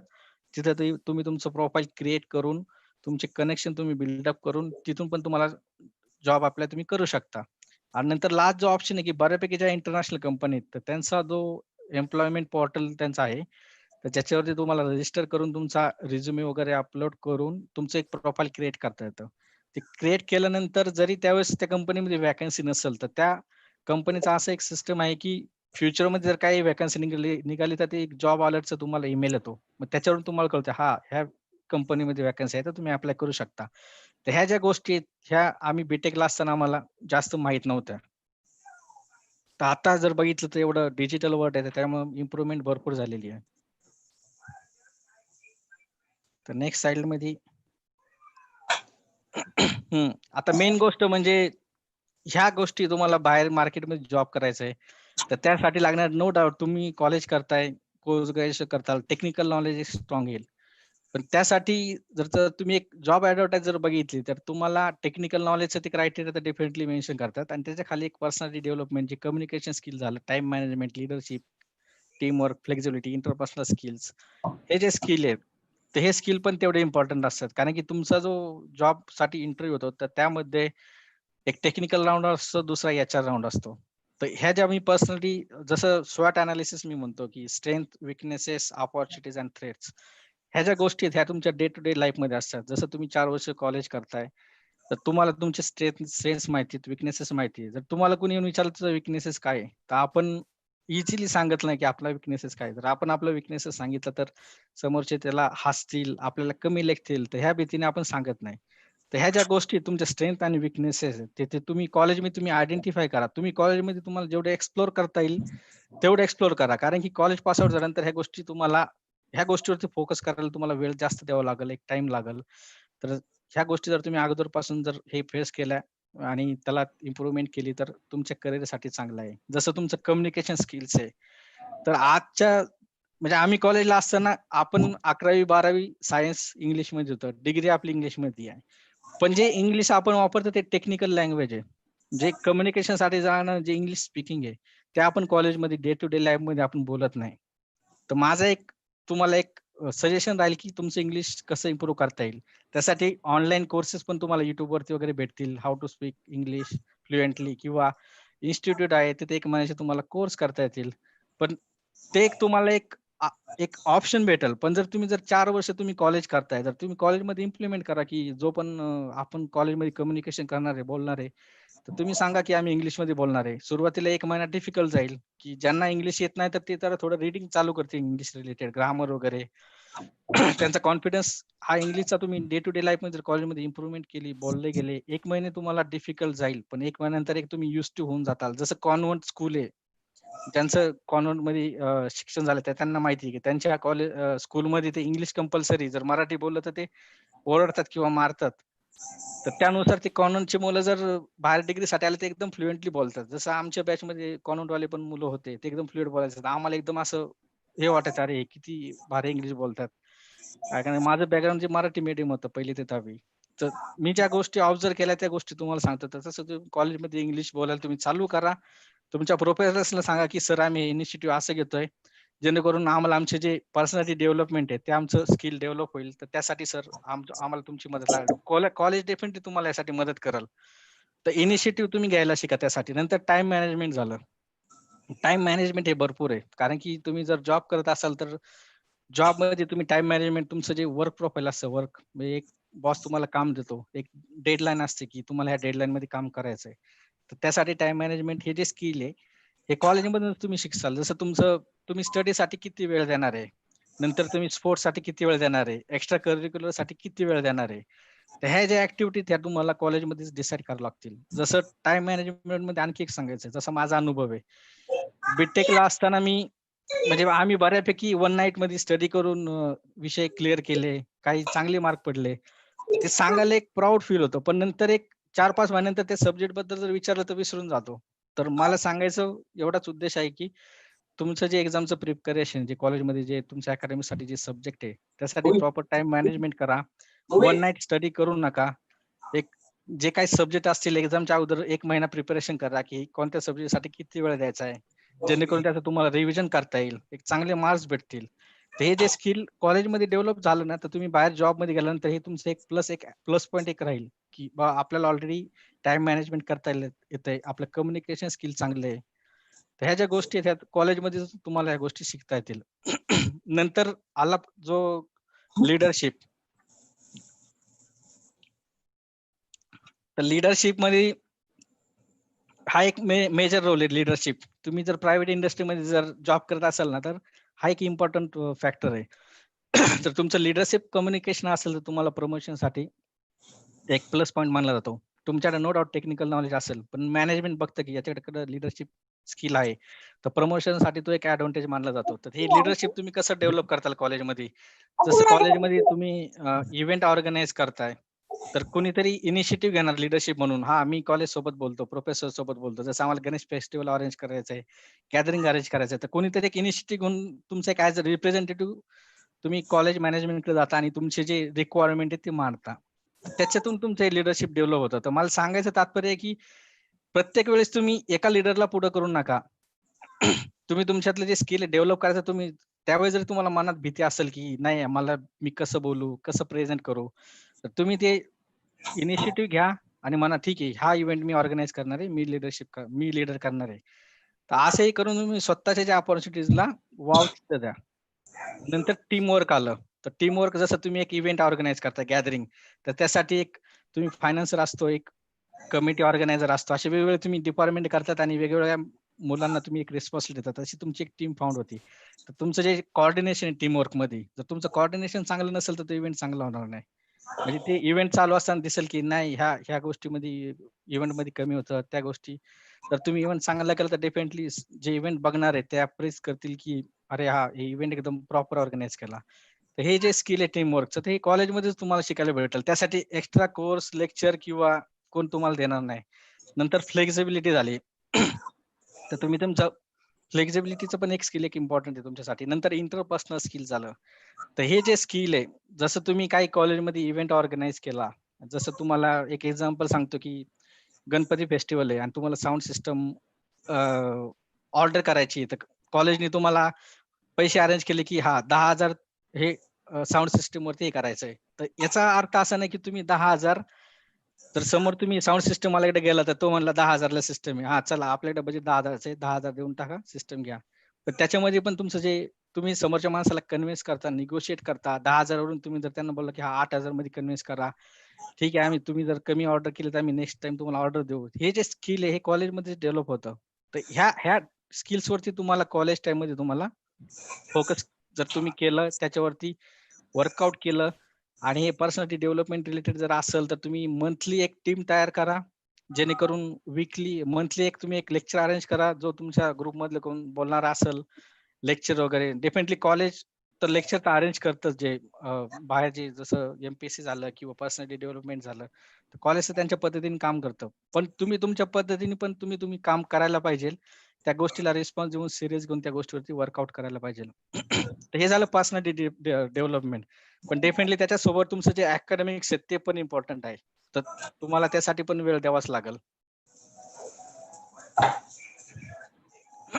नंतरच्या आता ह्या स्लाइडमध्ये मी तुम्हाला सांगतो, की वॉन्ट्स टू वर्क अब्रॉड. तर माझा जो सजेशन राहील, की जर तुम्हाला अब्रॉडमध्ये जॉब करायचा असेल, तर मी तुम्हाला सांगेल, की पहिलं तुम्ही इंडियामध्ये एक 4-5 वर्षाचा चांगला एक्सपिरियन्स घ्या. तुम्हाला तुमचं जॉब जे करत असेल, तर सेल्फ इंडिपेंडंट तुम्ही जॉब करत असाल, तर डेफिनेटली तुमचा एक कॉन्फिडन्स बिल्डअप होतो आणि तुम्ही बाहेरच्या जगामध्ये जाऊन जॉब करू शकता. जर सुपरव्हिजन तुमच्या बॉसचं जास्त लागत असेल, तर तुम्ही कॅपेबल नाही. तर तुम्ही तेवढा कॅपेबल बनवा, की तुमचे जे सुपरवायझरचं जे गाईडन्स आहे, ते जेवढं कमी लागेल तेवढं तुमच्यासाठी चांगलं आहे. तर मी माझं सांगतो अनुभव, की मी अब्रॉडला वर्कसाठी कसा अप्लाय केला. तर त्यावेळेस मी 2014 ला दुबईला आलो आणि 2012 ला मी माझ्या प्रिव्हियस कंपनीमध्ये मला एक अपॉर्च्युनिटी आली व्हिएतनामला, की माझ्या कंपनीने मला व्हिएतनामला पाठवलं एका मोठ्या प्लांटच्या कमिशनिंगसाठी. तर त्या कमिशनिंगसाठी वेगवेगळ्या देशातून टीम आली होती. Germany, Denmark, Malaysia, Singapore, Vietnam. तर यांच्यासोबत काम करणं ते माझ्यासाठी फर्स्ट एक्सपिरियन्स होता, की बाहेर जाऊन दुसऱ्या फॉरेन कंट्रीच्या लोकांसोबत काम करणं. तर माझ्या मनामध्ये एक हेजिटेशन होतं, की मी कसं इंटरॅक्ट करू? मला प्रूव्ह करता येईल का? पण ते मी काम करताना माझं टेक्निकल नॉलेज चांगलं असल्यामुळे तो माझा एक प्लस पॉइंट होता, की मी तो प्लांट एक चांगल्या पद्धतीने कमिशनिंग केला आणि ते कमिशनिंग केल्यानंतर मला जाणवलं, की आपण इंडियन लोकं आपण अंडर एस्टिमेट करतो, की अरे, आपण बाहेरच्या लोकांपेक्षा कमी आहे. तर मी तेवढंच सांगेल, की अंडर एस्टिमेट करू नका. इंडियन लोकं पण चांगले कॉम्पीट करतात बाहेरच्या देशातल्या लोकांबरोबर. तर मला ते जाणवलं, की माझं पण नॉलेज चांगलं होतं आणि मी त्यांच्यासोबत कॉम्पीट करू शकतो. तर तो एक कॉन्फिडन्स बाहेरच्या देशात गेल्यानंतर मला आला. तर तिथून मी इंडियाला आल्यानंतर मग नंतर माझी वाईफ वैशाली तिने मला सांगितलं, "अरे सचिन आपण बाहेर जॉब करू शकतो." तर मी म्हटलं, "काही गरज नाही." कारण की बडोद्यामध्ये माझी कंपनी चांगली होती, पोझिशन चांगली होती, पॅकेज चांगलं होतं. बडोद्यामध्ये फ्लॅट पण घेतला होता. तर त्यामुळे मी असे कम्फर्ट झोनमध्ये गेलो माझी अशी इच्छा नव्हती. पण ती म्हणली, "ठीक आहे, आता आपण एवढा बाहेरचा एक्सपिरियन्स आला, कॉन्फिडन्स वाढला, ट्राय तर करून बघू." पण आता बाहेर जॉबसाठी जायचं तर काय करावं लागणार? तर मग त्यासाठी आम्ही ठरवलं, की पहिले कंट्री लिस्ट डाउन केलं, की डेअरी फील्डसाठी कोणकोणत्या कंट्रीमध्ये स्कोप जास्त आहे, कसं आहे काय? त्यानुसार आम्ही कंट्री लिस्ट डाउन केलं. Australia, New Zealand, Singapore, Dubai, Europe, US, UK. अशा मी कंट्री लिस्ट डाऊन केल्या आणि त्या कंपनीचे लिस्ट डाऊन करून हे केलं, की आम्ही ह्या इंडस्ट्रीमध्ये जर आपल्याला जॉब लागला तर आपण बाहेर जाऊ. हे झालं पहिलं प्रिलिमिनरी वर्क. मग त्यासाठी आपल्याला कसं अप्लाय करता येईल.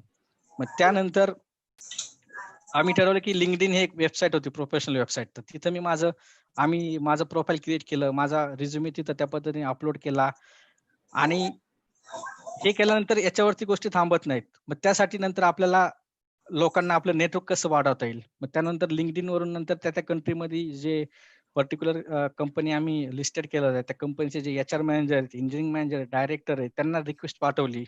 मग ते आम्ही कनेक्शन बिल्डअप करत गेलो. 1 वर्ष आम्ही त्याच्यावरती फोकस केला, की आपलं कनेक्शन कसं वाढता येईल. तर 1 वर्षानंतर मग आम्ही स्टार्ट केलं, की जे आमच्या कनेक्शनमध्ये फॉरेन कंट्रीचे लोक ॲड होते, आम्ही त्यांना पर्सनल मेसेज करायला चालू केलं आणि त्यांना रिक्वेस्ट पाठवली, की माझा हा एक्सपिरियन्स आहे आणि मला ओव्हरसीजमध्ये करियर करायचं आहे. तर त्यानुसार 3 महिने तर लोकांचा रिप्लाय नाही आला. पण नंतर ऑल ऑफ सडन LinkedIn वरून पण आम्ही जॉब अप्लाय करत होतो. तर नॉर्मली काय होतं, की आपण ह्या लोकांना अप्रोच करतो. पर्टिक्युलरली HR जे लोक आहेत, हे पर्टिक्युलरली इंडस्ट्रीमधले. तर आज जर आपण त्यांना अप्लाय केला, तर त्या व्हॅकन्सीसाठी जर त्यांना सुटेबल नसेल, तर ते कन्सिडर करत नाही. पण ते त्यांच्या डेटाबेसमध्ये आपला रिझ्यूमे सेव्ह करतात. तर फ्युचरमध्ये काय रिक्वायरमेंट निघाली त्या रिलेटेड डेफिनेटली ते आपल्याला अप्रोच करतात. तर माझ्या केसमध्ये पण तसंच झालं. मी 3 महिन्यापूर्वी डेन्मार्कला एका पोझिशनसाठी अप्लाय केला. त्यावेळेस त्यांनी सांगितलं, की लोकल कॅन्डिडेट प्रिफर करतो. बाहेरचे कॅन्डिडेट प्रिफर करत नाही. तर त्यासाठी आम्ही तुम्हाला कन्सिडर करत नाही. पण 3 महिन्यानंतर मला समोरून त्यांचा ईमेल आला, की दुबईमध्ये ही अशी पोझिशन आहे आणि तुम्ही इंटरेस्टेड आहे का? तर मी कंपनीचं नाव बघितलं आणि मला बॅकग्राऊंड माहित होतं, की कंपनी माझ्याच इंडस्ट्रीमधली आहे. तर मी त्यांना म्हटलं, "हां, ठीक आहे, करून टाकू." आणि त्याच्यानंतर मग HR राउंड झाला. HR राउंड नंतर त्यांनी शॉर्टलिस्ट केलं. नंतर टेक्निकल राउंड झाला. पण टेक्निकल राउंडचं पण असं काही टेन्शन नव्हतं. कारण की 4 वर्ष 4.5 वर्ष जो एक्सपिरियन्स होता, तेच काम बाहेर जाऊन करायचं होतं. त्याच्यामुळे तो एक टेक्निकल राउंड चांगला गेला. त्याच्यानंतर मला त्यांनी फायनल इंटरव्ह्यूसाठी दुबईला बोलावलं 2 दिवसासाठी. तर दुबईला आल्यानंतर 2 दिवसाचा इंटरव्ह्यू होता. तर म्हणलं हा फायनल इंटरव्ह्यू आहे. टेक्निकलमध्ये आपल्याला काही प्रॉब्लेम नाही. टेक्निकल आपण ब्रेक करू. तर मेन क्वेश्चन होता की HR क्वेश्चन. तर नॉर्मली हे HR जे क्वेश्चन असतात ते मॅनिप्युलेटिंग क्वेश्चन असतात आणि जी कॅन्डिडेटचे ते सायकॉलॉजी चेक करतात, की हा कॅन्डिडेट कसा काम करू शकतो, कसा नाही करू शकत. तर त्यासाठी आम्ही दोघांनी असं प्रिपरेशन केलं. वैशालीने तिने मला भरपूर मदत केली त्या इंटरव्ह्यूसाठी प्रिपेअर होण्यासाठी. आम्ही YouTubeवरती व्हिडिओ बघितले, त्याचे पॉइंट्स काढले, नोट्स काढले. त्यानुसार मी सगळे ते त्याच्या थ्रू ते वाचून पूर्ण समजून घेतलं. त्यानुसार एक प्रिपरेशन केलं. नंतर याचा राउंड इथं टेक्निकल राउंड झाला पहिल्या दिवशी. तर त्यावेळेस मला बॉसनी सांगितलं, की त्याने असं मला सांगितलं, की इंटरव्ह्यू घेतला नाही. तर त्याने मला सांगितलं, की अशी-अशी आमची कंपनी आहे. तुझं वर्क प्रोफाइल असं-असं राहील आणि आपण हे रिजन हँडल करतो. आपण हे टेक्नॉलॉजी यूज करतो. तर मला वाटलं टेक्निकलमध्ये चला म्हणजे सिलेक्शन झाल्यासारखंच आहे. दुसऱ्या दिवशी एचआरचा राउंड होता. तर जे मी प्रिपरेशन केलं होतं एचआर राउंडसाठी, तर मोस्टली त्या क्वेशन रिलेटेड त्यांनी विचारलं आणि मी सॅटिस्फॅक्टरी आन्सर त्यांना दिलं. तो इंटरव्ह्यू देऊन नंतर मी इंडियाला आलो आणि 1 महिन्यानंतर मला त्यांचा ईमेल आला, की तुमचं सिलेक्शन झालं तर त्यासाठी मग पॅकेज वगैरे त्यांनी ऑफर केलं. जॉब प्रोफाइल काय राहील, तर सगळ्या गोष्टी. मग त्यानुसार माझं सिलेक्शन झालं. तर हा झाला माझा अब्रॉडला यायचा जो पॉइंट आहे. मी तुम्हाला अगोदर मेन्शन केलं, की माझ्या आयुष्यात टर्निंग पॉइंट आले. जसं 3rd इयरला गेट एक्झाम, जे गणेश बोंगानेमुळे मी इन्स्पायर झालो आणि ती गेट एक्झाम दिली. आणि नंतर अब्रॉडला येण्यासाठी जी माझी वाईफ वैशालीने तिने मला मदत केली. तिने माझ्यात क्वालिटी बघितल्या त्या मला तिने मोटिव्हेट केलं. तर सांगायचं तात्पर्य असं, की हे टर्निंग पॉइंट कोणी दुसऱ्यांनी आयडेंटिफाय करून तुम्हाला मोटिव्हेट करण्यापेक्षा हे तुम्ही स्वतः सेल्फ मोटिव्हेट बना. तुमचे स्किल आयडेंटिफाय करा. तुम्हाला काय करायचंय? तर हे तुम्ही अगोदरच ठरवा. हे सांगण्यासाठी आता लकीली माझ्या केसमध्ये ह्या व्यक्ती माझ्या आयुष्यात आल्या. त्यांनी मला गाईडन्स केलं, मोटिव्हेट केलं. तर त्यामुळे मी इकडे आलो. तर तसं मी एकदम रिलॅक्स असायचो. जास्त लोड वगैरे घेऊन एवढं जास्त कम्फर्ट झोनमध्ये असायचो. पण तसं तुम्ही करून देऊ नका. तर हा झाला माझा ओव्हरऑल बाहेर येण्याचा एक्सपिरियन्स. तर तुम्हाला वर्क अब्रॉड यायचंय तर काय यायचंय? असं नाही की आपला कोण मित्र आहे किंवा बॅचमेट आहे तो फॉरेनमध्ये गेला किंवा शेजारच्यांचा मुलगा फॉरेनमध्ये आहे.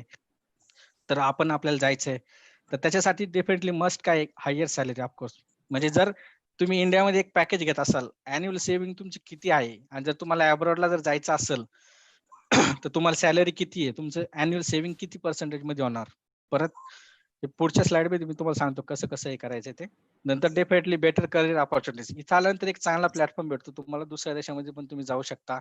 एक नवीन आयुष्याचा एक एक्सपिरियन्स येतो आणि याच्यामुळे तुमच्या एक सेल्फ एक कॉन्फिडन्स बिल्डअप होतो आणि नंतर तुमचं एक प्रोफेशनल नेटवर्क पण याच्या थ्रू वाढतं. आणि याचे डिमेरिट्स काय आहेत? जसं तुम्ही staying away from family and friends. जर घरापासून तुम्ही लांब राहणार, तर मी 12वी नंतर मी घरापासून तसं लांबच होतो. साठी मी कोल्हापूरला होतो. ला मी IIT खरगपूरला होतो. त्यानंतर बडोद्याला जॉबला होतो. बडोद्यावरून मी इकडे आलो. तसं बघितलं तर मी 12वी पासून मी घराच्या बाहेरच होतो. मी जास्त मला घरच्यांना तसा वेळ देता नाही आला. नंतर कल्चरल शॉक. आपलं इंडियन कल्चर आपल्याला माहिती आहे. युरोप देशामध्ये युरोपचं कसं कल्चर आहे, दुबईमध्ये कसं आहे, मुस्लिम कल्चर. हे सगळ्या गोष्टींचं आपल्याला आपण ते कल्चर अडॉप्ट करू शकतो का नाही, तर ते पण आपल्याला एक समजून घ्यावं लागेल. जसं फूड हॅबिट्स मध्ये चेंजेस आहेत. जसं तुम्ही बघितलं तर साऊथ ईस्ट एशियामध्ये बघितलं, चायना, सिंगापूर, मलेशिया ह्या कंट्रीमध्ये जर गेला तर जेवणाचे जरा थोडे प्रॉब्लेम्स आहेत. पण आता एनिवे सगळ्या कंट्रीमध्ये इंडियन फूड्स भेटतात, इंडियन रेस्टॉरंट आहे, तर जेवणाचा असा काही प्रॉब्लेम येत नाही. आणि नंतर तुमचे जे ट्रॅडिशनल हॉलिडेज इंडियामध्ये, कारण की त्यानंतर लिमिटेड हॉलिडेज भेटतात आणि आपण इंडियामध्ये आपल्या रिलेटिव्हला किती टाइम देतो, आपल्या फ्रेंड्सला किती टाइम देतो, याच्यावरती एक लिमिटेशन येऊन जातं. तर ह्या गोष्टी तुम्हाला ठरवायचं की वेटेज कशाला जास्त आहे, मेरिट्सला वेटेज जास्त आहे का डिमेरिट्सला. त्यानुसार तुम्ही ठरवा की तुम्हाला बाहेर जॉबला जायचंय की नाही जायचं. तर मी तुम्हाला सांगितलं की हे तुम्ही ठरवलं, एक माइंड तुम्ही प्रिपेअर केलं की अब्रॉडला तुम्हाला जॉबला जायचंय. तर त्यासाठी इम्पॉर्टंट थिंग्स टू कन्सिडर, म्हणजे काय काय कन्सिडर करायचं. जसं मी तुम्हाला सांगितलं की मी कंट्री लिस्ट डाऊन केली, त्यानुसार मी त्या कंट्रीला फोकस केलं. त्यानुसार तुम्ही तुमचं डेस्टिनेशन चूज करा. नंतर do the math, expected salary, taxes, cost of living and saving. हा एक मेजर इम्पॅक्ट आहे की जर तुम्ही बघितलं तर युरोपमध्ये तर 30 ते 40% Europe, Australia, New Zealand, US, UK 30 ते 40% तुम्हाला टॅक्स तुमच्या सॅलरीवरती बसतो. आणि अदर बेनिफिट असे की तुमच्या फॅमिलीला तिथं मेडिकल इन्शुरन्स, मुलांसाठी स्कूलिंग तिथं फ्री असते युरोपमध्ये. जसं आता मिडल ईस्ट जर मध्ये मध्ये बघितलं तुम्ही, जर दुबई झालं, कुवेत, कतार, सौदी अरेबिया, त्या कंट्रीमध्ये टॅक्स नाही सॅलरीवरती. जे काय तुमचं अॅन्युअल पॅकेज असेल ते स्ट्रेट अवे तुमच्या हँडमध्ये येतं. पण याच्यामध्ये पण तुम्हाला बाकीचे पण फॅक्टर कन्सिडर करावे लागतात. जसं कॉस्ट ऑफ लिव्हिंग झालं, सेव्हिंग झालं. आता इथं बऱ्यापैकी ज्या मेजर कंपन्या आहेत, ज्या मोठ्या कंपन्या आहेत, जसं आता माझी कंपनी ती फॅमिली विजा स्पॉन्सर करते, फॅमिलीसाठी मेडिकल इन्शुरन्स स्पॉन्सर करते, मुलांसाठी स्कूलिंग पण ती कंपनी स्पॉन्सर करते. तर त्या केसमध्ये माझं जे एक्स्ट्रा स्पेंडिंग आहे ते नाहीये. माझं जे अॅन्युअल जे पॅकेज आहे ते माझं येते आणि जे माझे मंथली एक्सपेन्सेस आहेत तर तेच मला हे करायचे. तर त्यानुसार तुम्हाला ठरवायचं की अॅन्युअल सेव्हिंग तुम्हाला किती होईल. युरोपमध्ये गेलं तर किती होईल, मिडल ईस्टमध्ये जर दुबईमध्ये आलं तर किती होईल. जसं तुम्ही बघितलं तर दुबई, सिंगापूर या कंट्री इंडियापासून जवळ आहे. सिंगापूरमध्ये पण 10 ते 12% सॅलरी टॅक्स आहे. तर ह्या कंट्री इंडियाच्या जवळ आहे. तर त्यामुळे तुम्ही इंडियाला एनी टाइम ट्रॅव्हल करू शकता. जर फॅमिलीमध्ये काही इमर्जन्सी आली तर तुम्ही एनी टाइम ट्रॅव्हल करू शकता. जसं मी बडोद्यामध्ये जॉबला होतो, तर मला तिथून माझ्या गावाला शिरूरला जायला मला 12 तास लागायचे. पण मी आता दुबईला आलो, तसे काय जर फॅमिली इमर्जन्सी आली तर मी इथून माझी फ्लाइट आहे 3.5 तास आणि मी 6 तासामध्ये मी माझ्या घरी पोहोचू शकतो. तर जो टाइम ट्रॅव्हल आहे तो माझा कमी झाला आणि एक सॅलरी चांगली असल्यामुळे मी एनी टाइम जर महिन्याला मला जर इंडियाला यायचं तर मी तेवढं अफोर्ड करू शकतो. तर असे भरपूर हे फॅक्टर तुम्ही कन्सिडर करा. त्यानुसार तुम्ही ठरवा की आपलं सेव्हिंग किती करायचे. असं नाही की बाहेरच्या कंट्रीमध्ये जॉब जायचे आपलं सेव्हिंग काय होणार नाही. कारण की एक गोष्ट सांगतो की बाहेरच्या कंट्रीमध्ये जर तुम्ही जॉबला गेले तर अॅन्युअल इन्क्रिमेंट इंडियामध्ये 10 ते 15% असतं. बाहेरच्या कंट्रीमध्ये अॅन्युअल इन्क्रिमेंट 2 ते 3% असतं. तर त्याच्यामुळे ग्रोथ एवढी होत नाही. जर यायचं असेल तर चांगल्या पॅकेजवरती तुम्ही वर्कआउट करून येऊ शकता. तर ह्या गोष्टी झाल्या तुमच्या कन्सिडर करायच्या. तर मी तुम्हाला सांगितलं की अब्रॉडला जॉब करण्यासाठी तुम्हाला तुमचं नेटवर्क बिल्ड करावं लागेल. जसं LinkedInवरती तुम्हाला प्रोफाइल करावं लागेल. Twitter, ऑनलाईन जे फोरम आहेत, ज्या कंट्रीज आहेत, ते तुम्ही कनेक्ट करून Facebookवरती, Instagram, Twitterवरती तुम्ही हे करून लोकांना अप्रोच करून हे कन्सिडर करू शकता. तर नेक्स्ट स्लाइडमध्ये हा ओव्हरऑल माझा एक्सपिरियन्स होता आणि that's it. Thank you very much for listening. आणि याच्यानंतर आपले तुमचे क्वेश्चन्स आणि आन्सर्स काय असतील ते चर्चा करू.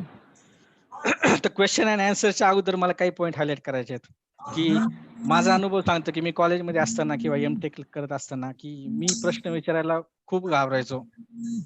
तर माझा तुम्हाला एक सजेशन राहील की तुम्ही क्वेश्चन विचारा, भले ते सिली क्वेश्चन असतील, तुम्ही बिंदास विचारा. तुम्ही प्रोफेसर तुम्हाला बोलणार नाही की हा कसला सिली क्वेश्चन विचारतोय, तुला एवढं बेसिक माहिती का नाहीये. लाजू नका, आपले बॅचमेट काय म्हणतील, टॉपर काय म्हणतील. बिंदास तुम्ही बोला. एक 10 सिली क्वेश्चन तुम्ही विचारताल, पण त्याच्यानंतर तुमचे जेन्युइन क्वेश्चन येतील. तर डेफिनेटली तुम्ही क्वेश्चन आन्सर विचारा. तुमच्यामधला जो न्यूनगंड आहे तो काढून टाका. आणि ह्या सगळ्या गोष्टी तुम्ही कॉलेजमध्येच करा. कारण की मी बाहेर गेल्यानंतर मला या गोष्टीला मी फेस केलं. पण मला जाणवलं की इम्प्रुव्हमेंट करावं लागेल. मी तसं वर्कआउट केलं. तर मला जो टाईम लागला, तर तर तो जो टाईम आहे तो तुम्ही कॉलेजमध्येच तो तुम्ही युटिलाइज करू शकता त्या गोष्टीवरती काम करून. तर दॅट्स इट. आणि जर तुमचे क्वेश्चन्स आणि क्वेश्चन्स काय असतील तर आपण डिस्कस करू. Sachin, thank you for nice session. Welcome sir. Thank you. Participant, I request for participants for having any questions, you may please ask. Otherwise, write it in the chat box.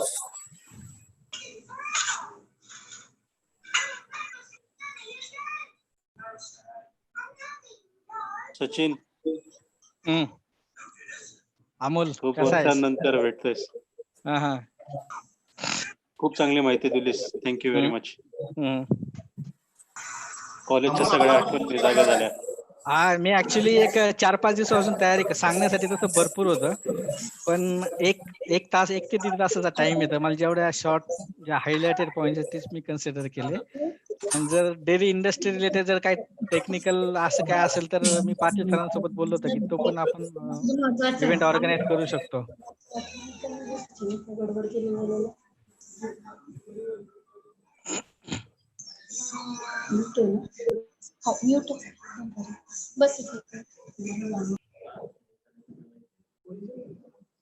काही प्रश्न विचारायचे असेल तर विचारा कोणाला. लाजू नका, बिंदास विचारा. कोण तुम्हाला काय हे नाही, हेजिटेट होऊ नका. काय असेच हे प्लॅटफॉर्म भेटतात की तुम्ही तुम्हाला स्वतःला एक्सप्रेस करू शकता. काही जरी असतील तरी बिंदास विचारा.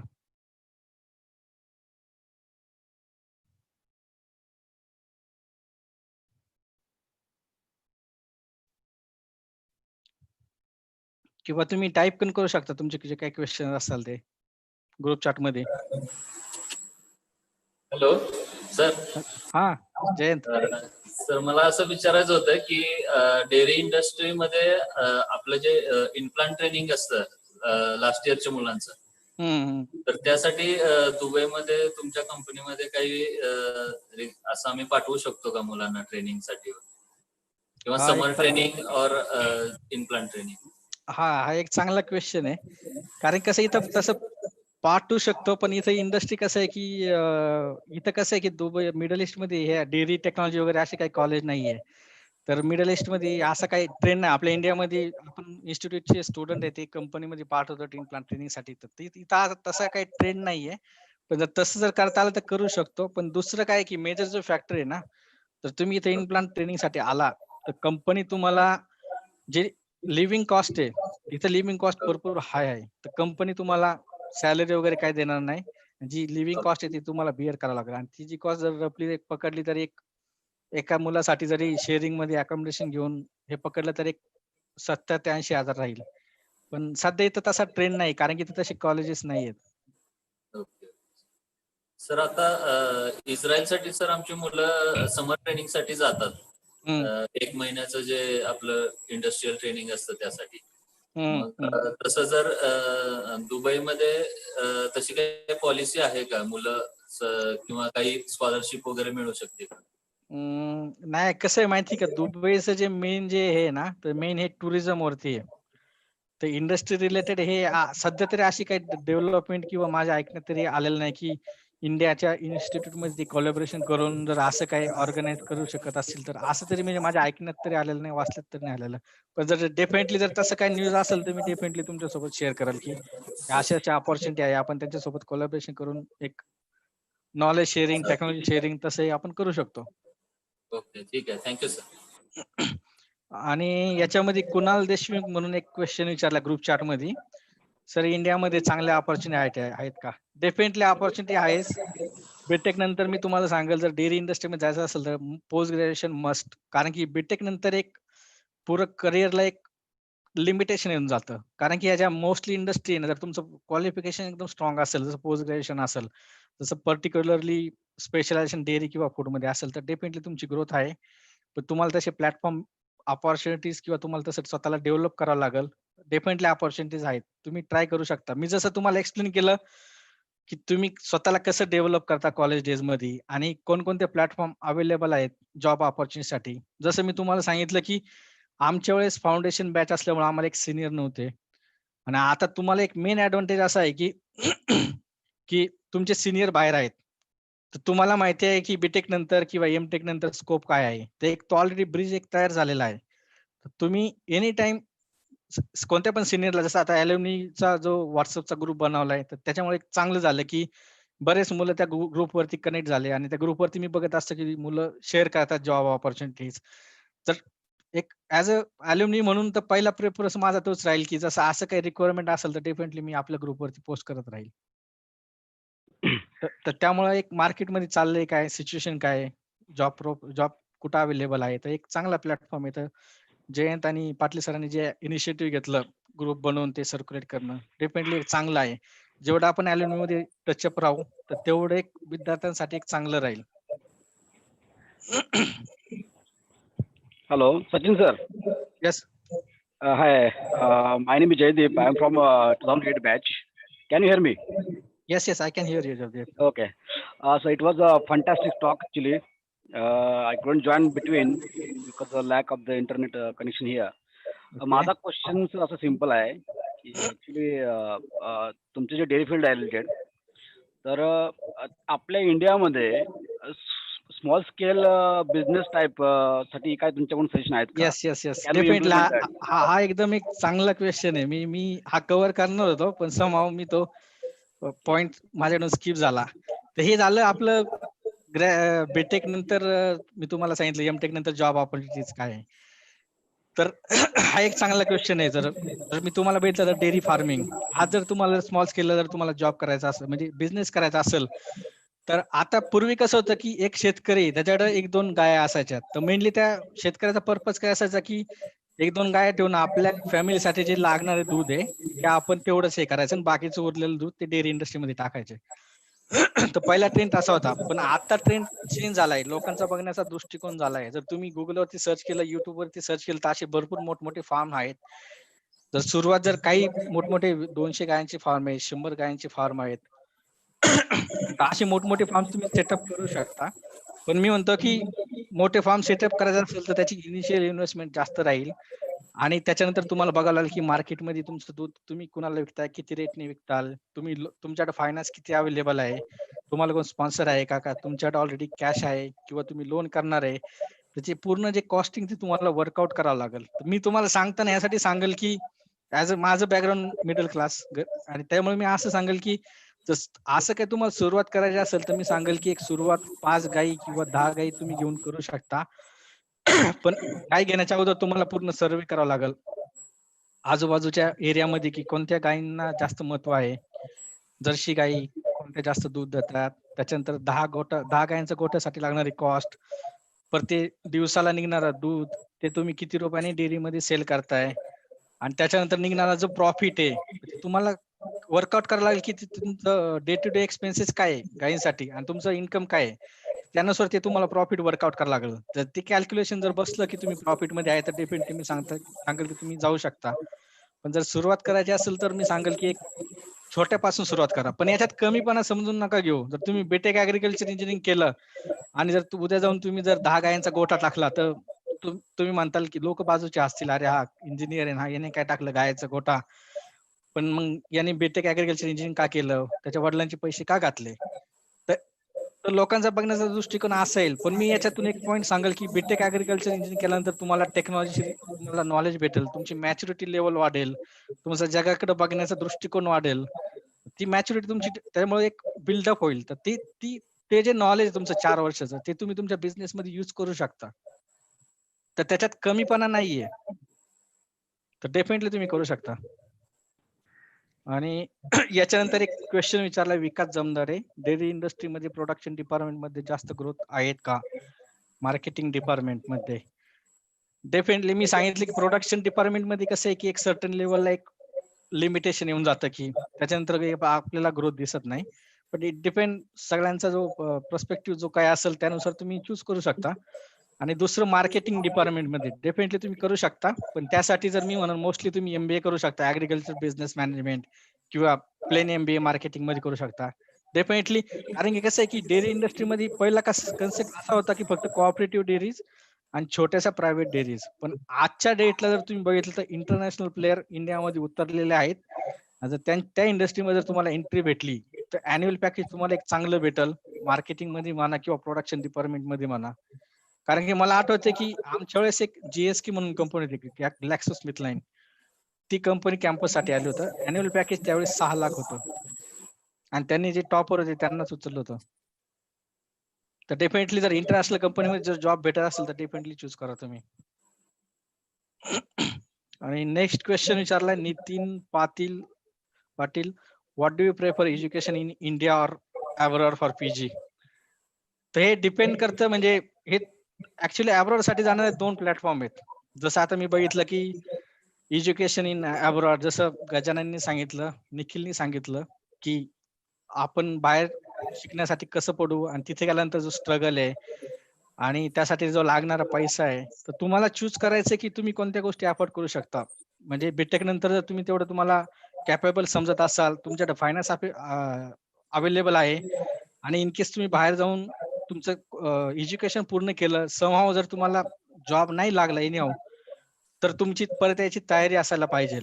तर हे जे लागणारा वेळ, त्यासाठी लागणारा पैसा आणि मेन महत्वाचं म्हणजे पेशन्स, की जर तुम्ही अब्रॉडला शिक्षणासाठी गेला, शिक्षण झालं तुमचं, जर जॉब नाही लागला तर फ्रस्ट्रेशन येऊ शकतं किंवा आपण परत इंडियाला गेलो तर लोक म्हणतील अरे हा अब्रॉडला शिकायला गेला परत इंडियाला आला, यांनी एवढे पैसे टाकले, तेवढे हे केलं. तर त्यामुळे तुम्ही पहिले ठरवा की तुम्हाला स्टडी अब्रॉडला करायचंय का तुम्हाला इंडियामध्ये एक्सपिरियन्स घेऊन, एक चांगला एक्सपिरियन्स घेऊन, एक तुमचं प्रोफाईल चांगलं स्ट्रॉंग बनवून तुम्ही अब्रॉडला जॉब करू शकता. त्यानुसार तुम्ही डिफाईन करा.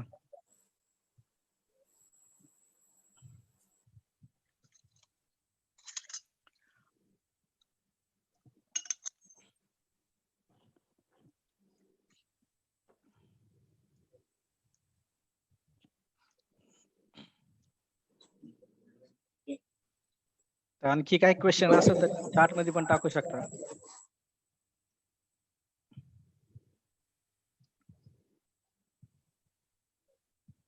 Okay. Sir I think question बऱ्यापैकी तुम्ही सगळे कन्सेप्ट क्लिअर केलात सर. तर आज आपल्या अल्युमिनी टॉक सिरीजचं 3रं पेज सचिन दुर्गे सरांनी अतिशय चांगल्या पद्धतीनं ते रंगवलंय. खूप छान सर. तुम्ही डेअरी इंडस्ट्री मधल्या ऑपॉर्च्युनिटीज, त्यानंतर तुमचा बीटेकचा प्रवास, त्यावेळेचे दिवस तुम्ही शेअर केले. कदाचित तुमचे बॅचमेट्स असतील, आम्ही ज्युनियर असेल तुमच्या सोबत होतो, तर आम्हाला दोन्ही दिवस आठवले. म्हणजे खूप छान वाटलं. अमोल सर आहेत, विशाल नातू सर आहेत, सुजाता मॅम आहेत, तर या सर्वांना पण ते दिवस आठवले असतील. खूप छान सर वाटलं. तुम्ही खूप चांगलं एक्सप्लेन केलात. मुलांचे काही कन्सेप्ट जर क्लिअर नसतील तर मी त्यांच्याशी कॉन्टॅक्ट घेऊन काही त्यांच्या जर क्वेरीज असतील तर मी तुम्हाला विचारेन, तुमच्याकडून ती माहिती घेईन.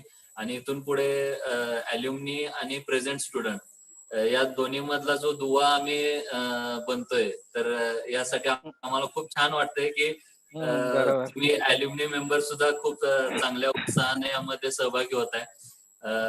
आणि विशेष म्हणजे अमोल सरांचा मला पर्सनली मेसेज आला की अरे माझं लेक्चर कधी ठेवते, मला वेळ दे.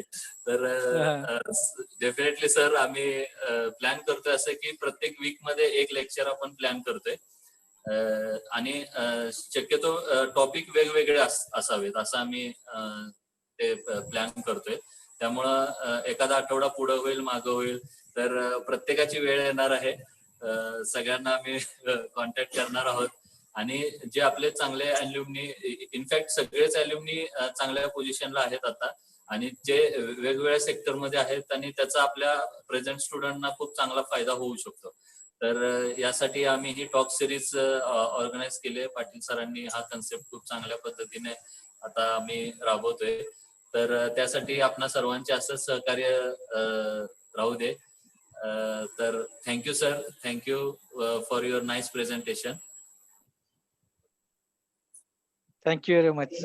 मला पण माझा अनुभव शेअर केल्याबद्दल एक चांगलं वाटतंय की जेणेकरून आपले कॉलेजचे विद्यार्थी ज्या काय त्रुटी आम्ही म्हणजे मी जाणवल्या माझ्या करिअर पाथमध्ये, तर त्या गोष्टी जर तुम्ही लवकर टॅकल केल्या आणि त्याच्यावरती वर्कआउट करून ते इम्प्रूव्ह केल्या तर डेफिनेटली तुम्ही पुढच्या आयुष्यामध्ये करिअरमध्ये एक चांगल्या पोझिशनला जाऊ शकता.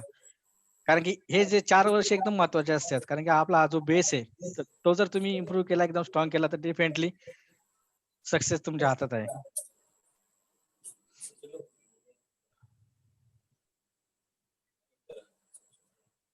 तर एवढंच माझ्याकडून. Thank you very much arrange thank you केल्याबद्दल. Sir.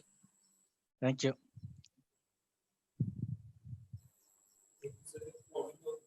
Sir please meeting close कर. हो.